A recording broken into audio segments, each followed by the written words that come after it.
So what's going on, guys? DIY Dan here again. This is another mechanical video. In this video, I'm going to be showing you an easy way to hook up jumper cables on your vehicle so you don't always have to pop the hood. Now, this isn't very practical for a personal vehicle. However, if you have a service truck or you're jumping stuff on a consistent basis, it might be something you want to consider. The main reason I'm rigging this up is because the truck already had this put into place because I bought this truck off of the company that I work for, and all I had to do was rig up the jumper cables. So I'm going to be showing you how to rig this up on the jumper cables themselves and then give you an overview of how we ran these on the truck itself. So let's get to it. So if you go to try and find these connectors, you're not going to get any luck with looking up jumper cable connectors. These are actually welding cable connectors. The two on the truck are for a panel connector. Now, the ones we put on this truck were actually from Vern Lewis Welding Supply. However, any welding supply store will have these same type of panel connectors and cable connectors.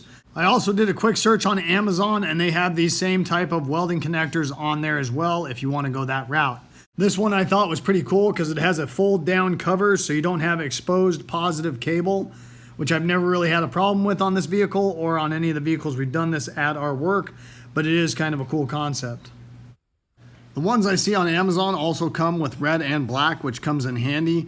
The ones that come from Vern Lewis that we get, we actually have to paint the one red to label it positive. The only thing I don't like about the panel connectors on Amazon is they look like they're going to stick out a little bit further than the ones I got from Vern Lewis Welding on the actual bumper. These are the cable connectors that I got for the actual jumper cables themselves from Vern Lewis, but any of these ones you get from Amazon is going to be pretty much the same concept for rigging these up. I do recommend going a little larger with these cable connectors. They do make some smaller sizes. I went with the ones that could handle 350 amps. The ones on Amazon can handle about 315 amps, and that should be good for most applications. Cable connectors that handle over 300 amps most likely are going to be able to handle an outside diameter cable of about a 1/2 inch. So the jumper cables I have for my truck are made of a 2-gauge wire. I wish I would have gone even bigger, but the price tag for these jumper cables themselves was pretty pricey, and going even bigger was just getting ridiculous as far as cost goes. The diameter of the wire itself in these jumper cables is just over a 1/4 inch. If your truck is diesel, like a Duramax or a Power Stroke or Cummins engine, you do want to go with at least a 2-gauge jumper cable, because if you go too small, you can overheat those cables because you're just trying to pull too much amperage through them. So right here, I'm just rigging up these cable connectors on my jumper cables. I cut my cables, then stripped back the wiring. All these had was an Allen head to cinch the cable connector onto the jumper cable itself. So I just stripped that back and tightened that Allen head down good and tight. And then you pull the cover back over and there's just a flathead screw that holds the plastic cover in position over that cable connector. So the concept for any cable connector is going to be pretty much the same. The only difference might be is some of them do come with a crimp-on terminal end to crimp onto the wire of the cable and then insert that into the cable connector and tighten it down that way. I did purchase 2 sets of these cable connectors because I wanted to be able to use the jumper cables as a normal set in case I was having to jump off of a different vehicle than my own truck.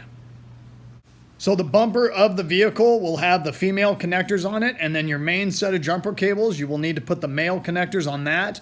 Then I took 2 extra female cable connectors and put those on the 2 short sections of jumper cables that I cut off so I could make a full set of regular jumper cables if need be. So right here is the jumper studs on the actual truck. Now we usually put these in the bumper. You can see they do stick out a little bit, but they for the most part have a pretty clean look. Here is the back side of that bumper so you can see how those are rigged up.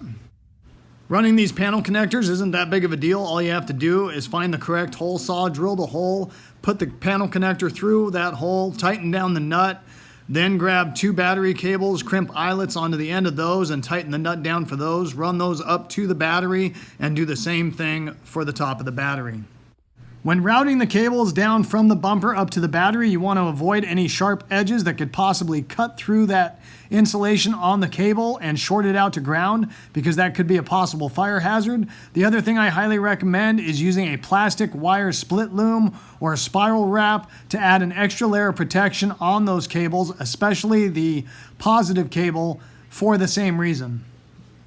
Now this is a diesel truck, so you just pick a battery that you want to run the cables to. In this case, we use the driver's side battery. Obviously, if you have a gas truck, you're only got one battery to pick from. So right here you can see the negative cable that's ran for the actual vehicle, and then the cable that we added going down to the black jumper stud. And then right here you can see this is the actual positive cable for the vehicle itself, and we added this cable going down to the red jumper stud on the vehicle. Now, if your battery is kind of a distance away from where you want to mount your jumper studs in the bumper, you can always just use a chassis ground for the negative and just run the positive cable up to the battery. So obviously, as with any jumper cable, you want to make sure your clamps are away from each other when you go to hook these up so they don't short out to each other. Then just push in your black or red lead, turn it about a half turn clockwise, and that will lock it into place, and then put the other one in. And then you are ready to jumpstart another vehicle, or if your battery ended up dead, have somebody jumpstart you. Then once again, if you're disconnecting it, make sure the leads are away from each other. Give those connections a half turn back counterclockwise and they will both come out and you are good to go. Hopefully you guys enjoyed this video and it gave you some good information. If so, make sure you hit that like button and subscribe to my channel if you haven't already. I'd really appreciate it. The whole concept of my channel is to give you guys the most information in the least amount of time as possible so I don't waste your time. And I hope to see you next time. Have a good one. Later.